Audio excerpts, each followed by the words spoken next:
Аз съм шофьор с 50 годишен стаж. Карал съм много бензинови автомобили. Преди една година замених двигателя на моята микра с електромотор.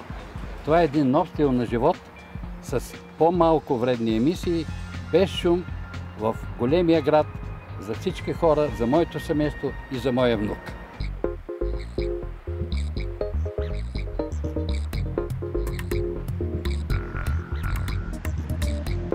Автономната зарядна станция произвежда всеки ден 25 кВт електроенергия, което помага да се заредят 4 електромобила или да се предостави допълнително захранване на експоцентъра, който е до нея.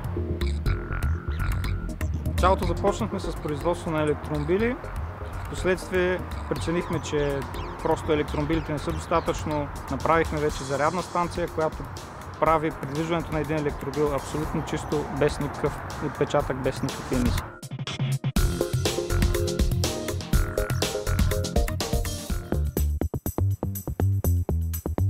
За всеки нов автомобил подготвяме специална система. Този тук е за брат.